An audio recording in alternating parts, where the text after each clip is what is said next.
Raydan Mayunggi Diritso, nagapastor dito sa Dumaguete City, Cornerstone Church, nga nagatipon kag nagasimba dira sa Ginoo sa Manhattan Suites Inn, Kalindagan, Dumaguete City, Negros Oriental.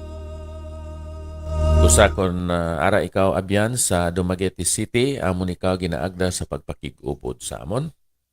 Ang panimbaho nagasugod bago nga schedule alas 3. Tubtob alas 5 sa hapon kada Domingo. Amon ikaw ginaagda sa kinagipusoon, agod ikaw makakita sang buluhaton sa Ginoo dira man sa Dumaguete. Ang aton nga pagtuon sa 1 Corinthians natapos.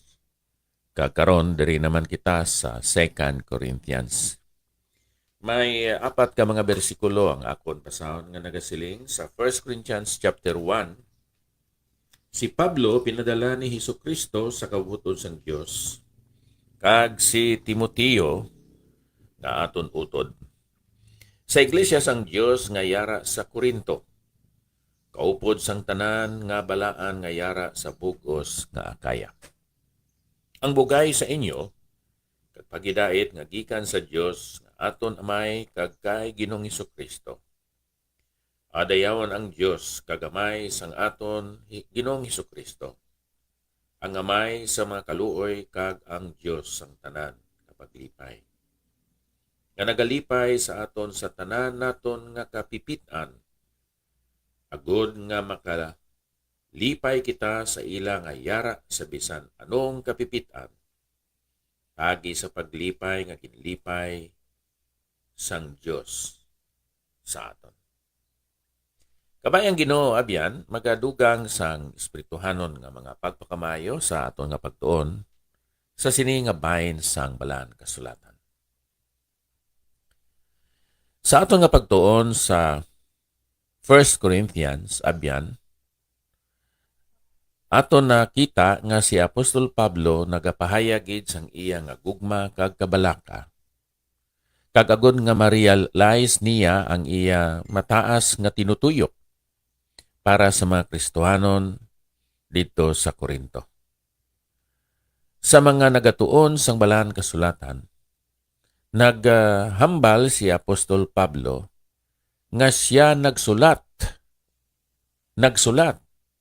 sa mga Kristohanon sa Corinto dira sa 1 Corinthians chapter 5 verse 9. Sa sulat nga ginpadala ko sa inyo, kinahanglan ko kamo nga indi kamo magpakig-upod sa magpakig-hugoy-hugoy, magpakig-upod sa mga tao nga makilawason. Kung sa aton paabyan, ini si Apostol Pablo before nga nagsulat siya sang 1 Corinthians nga na preserved diri sa balaan kasulatan sa New Testament, nakasulat na siya nga daan. Sinang sulat nga nagahatag sang warning kag sugo nga hindi sila magpakig-upod sa mga immoral nga mga tao. Pero ato nga sulat wala ma-preserve. Then sa tapos nga nakasulat siya sang 1 Corinthians, nga sa pagkamatuod, ikaduha niya na nga sulat sa mga taga-Korinto. Nagsulat naman siya sang iya ikatulo. Ikatulo nga sulat. Pero wala ina ma-preserve. Sa tapos ina, nagsulat siya sang ikaapat niya nga sulat. Ngagin hatagan naton sang titulo diri sa New Testament nga 2 Corinthians. Kag ina nga sulat amo nang aton ginabasa kag pagatun-an sa sunod nga mga kahigayunan. Now tanaw naton karon ang nagsulat.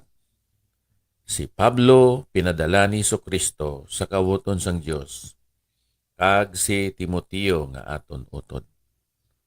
Suno sa mga pagtuon, ini nga sulat ginsulat ni Apostol Pablo sa mga Kristohanon sa Corinto sang anyo 56 sa katapusan nga bahin sang year 56 AD. Kag ang lugar nga sa diin siya nagsulat dito sa Pilipos. Importante abyan ang pagsulat.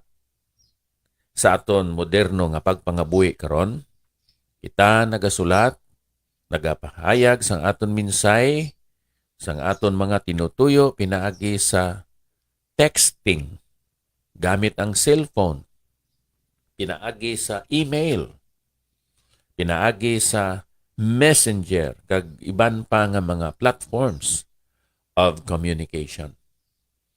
Ang iban nagatawag na gid gamit ang cellphone.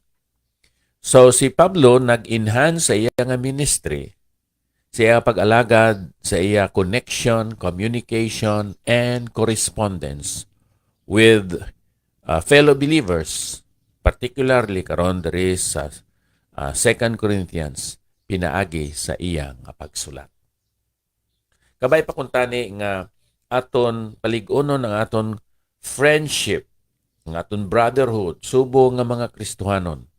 Sa mga Kristohanon nga malayo sa aton, iban gani sa gwa pa sang pungsod. Ang masubo, kay ang iban nagasulat lang tungod kay may pangayoon sila. Tungod kay may problema sila. Kabay pa kuntani ang aton nga communication, abyan, aton padayonon tungod kay kita may kabalaka, gusto kita nga magpalig-on sa mga Kristohanon sa ilang espirituhanon nga pagkabuhi. So si Pablo, isa ka tawo nga may authority halin sa Dios, may gahom halin sa aton Ginoong Hesukristo, kay siya isa ka apostol. Ang apostol, isa ka tawo nga gintawag, ginpadala nga may minsay. So, the apostle or an apostle was a person who is summoned or called, and then somebody who is sent with a message. Kagamoy na si Apostol Pablo. Hindi kita kung isa magsapak sa tao kung wala siya sang posisyon, kag wala siya sang recommendation or authority from higher powers, higher authorities. Si Apostol Pablo tungod kay gintawag siya mismo ni Ginoong Hesukristo sa Binuhatan Kapitulo 9, may gahom, may authority siya sa paghatag sa iya minsay kag sa pagsaway, pagtudlo, pagtulid, pag-correct, pag-train, paghanas sa mga Kristohanon. Ang iya nga audience abyan amo ang Iglesia sang Dios nga yara sa Corinto. Ang iban nga mga tao hindi magpati sinang ginatuwag nga local church. Kay as they said, the local church ginanglan nga kuan gid no, ngalan gid ang Baptist. I don't believe nga ang isa ka tawo kinanglan gid nga mahimo siya nga Baptist, agod nga mahimo siya nga Kristohanon kag nga siya sigurado nga maluwas. Kay subong ako isa ka Baptist pastor, wala ko nagatudlo nga pinaagi sa lokal nga iglesia diri sa Baay City nga Fellowship Baptist Church. Ang tao kinanglan magpamimbro diri agod nga maluwas. Ang tao nga makasasala nga maginulustol sa iya mga sala, pinaagi sa iya nga pagbasa personal sang pulong sa Ginoo o kun sa tract malipot nga balasahon nga nagasaysay sang maayong balita. Siya maluwas gid. Wala nagakinanglan sang pastor nga Baptist agud nga siya pagaisipon nga Kristohanon. Busa una-unahay na abyan, kay ang kaluwasan isa ka kaangtanan o konrelasyon sa Dios pinagi sa pagsalig sang isa ka makasasala nga naginulso siya mga sala, siya nagsalig sa kay Ginoong Hesus.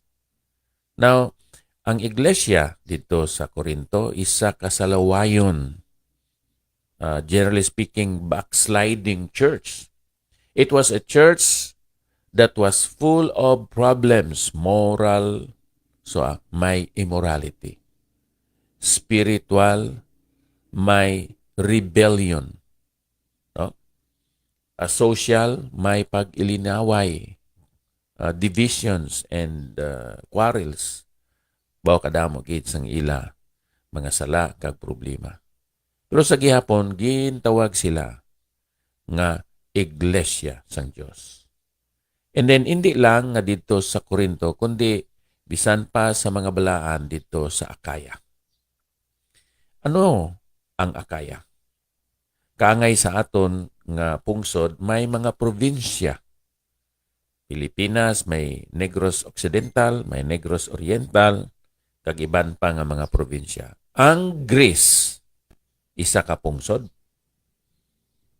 May probinsya sang Macedonia dito sa norte nga bahin.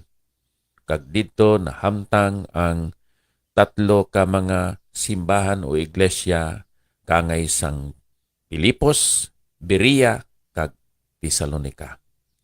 Diri naman sa southern part, amo ang probinsya sang Akaya. Sa din dito nahamtang ang Corinto, kag bisan pa ang Athens. So, may mga balaan sa iban man nga mga lugar sa probinsya sang Akaya, ginhatagan sang panahon ni Apostol Pablo nga i-mention sila dire sa bersikulo 1. Kaupod sang tanan nga balaan nga yara sa bug-os nga Akaya. Now, ano karon ang ginhatag ni Apostol Pablo nga greetings? Aton makita dire nga si Pablo naghimaya sa Ginoo tungod sang naton pagkilala sa sini nga Dios. Ini nga Dios may bugay ang maayo nga hatag halin sa Dios para sa tao nga hindi angayan nga hatagan sang maayo. Ikaw kag ako abyan mga maluya wala sing kusog sa paghimo sang maayo nga buhat. Ikaw kag ako abyan mga hindi Dios nun. Ikaw kag ako mga makasasala. Ikaw kag ako mga kaaway sang Dios. Ang dapat nga aton pagabatunon amo ang silot o kun paghukom, penalty, punishment sa aton dito sa linaw sang kalayo. Pero ang Ginoo tungod kay siya may kaluoy, mercy, iya nga ginpugnan ang ginatawag naton paghukom. Kag naghatag siya instead sinang bugay. Si Ginoong Hesus amo ang ginpadala sang Amay agod nga siya ang magabayad sinang silot sang imo kag akon mga sala. Matuod siya nga napatay kay ang bayad sang sala kamatayon. Kag tungod sa iya nga pagkabanhaw, siya karon may gahom, may authority sa paghatag sa aton sang kabuhi nga wala sang katapusan o kon sang kaluwasan. Hindi bala nagsiling ang Roma 6:23 kay ang bayad sang sala kamatayon, pero ang bunayag nga dulot sang Dios kabuhi nga wala sang katapusan dira sa kay Kristo Jesus nga aton Ginoo. Madamo karon sang mga scammers. Isa sang ila paagi kag padugi amo ini nga singganan ikaw nga nakabaton ikaw sang 5 million pesos tungod sa ila kuno nga random nga pagbula sang numero nimo sa cellphone. 5 million pesos. Gift ina para sa imo. Pero sa ulihi, kung ikaw mag-communicate, para maasikaso ang mga papilis, magpadala ikaw sang 1,000, 2,000, o kung 10,000, agod nga masikaso ang imo papilis. Hindi bala nga ina gift nga magbayad pa man ikaw sang 5-10,000 pesos. Scam. Grabe ninyo ang atong Ginoo, wala naga-scam. Pag siling niya nga maghatag siya sang kabuhi nga wala sang katapusan, kaluwasan, wala ka na sang ibayad sa sina nga dulot. Kay kung balayran ina, ang kabuhi nga wala sang katapusan, kag ina nga kaluwasan, hindi na ina dulot. Ang kaluwasan bugay sang Dios. Kag natigayon ini tungod sa kaluoy man sang Dios. Ini nga aton Dios, abundant siya sa iya nga grace, abundant man siya sa kalinong kag okon peace, abundant man siya sa iya nga kaluoy. So tungod sina si Apostol Pablo, nagsiling, "Blessed be God, even the Father of our Lord Jesus Christ, the Father of mercies, and the God of all comfort, who comforteth us in all tribulation, that we may be able to comfort them which are in any trouble by the comfort." So nagapasalamat kita sa Ginoo nga nakabaton kita sa mga leksyon kag mga pagpakamayo. Pinagi sa sining isa sa mga sulat. Ginsulat ni Apostol Pablo sa mga Kristohanon dito sa Corinto. As a sort of review, si Pablo nagsulat sa mga Kristohanon sa Corinto nga hindi sila mag-upod-upod sa mga tao nga makihilawason or immoral. Ina nga sulat, wala na ma-preserve. So may ikadua siya nga sulat, kag ina nga sulat na preserve amo na ang 1 Corinthians. Ikatatlo, nagsulat naman siya, pero wala na ma-preserve. Ikaapat, nagsulat siya, kag amoy na ang 2 Corinthians. So si Pablo was a writer, letter writer, and he taught, he reproved, he corrected, and he trained, communicated, encouraged other believers during his time through letter writing. I hope that we do communicate, correspond, send our messages and letters. Maybe not in a snail mail, kundi pinagi sa internet, email, texting, pinagi man sa messenger, etc. Good nga mag-encourage kita sa aton kaupod nga mga Kristohanon. Amoy ning minsay na kon karon abyan, kag kamusta lang sa inyo tanan dira nga nagapamati kag karon diri nagatanaw sa aton nga minsay. Kangay kay Titong Akol, kay Clariza Tori Solidom, kay Ismailin Kadayuna Narciso, kay Arma Sonja Malahay Imalay. May God bless us all. Thank you. No greater love is known.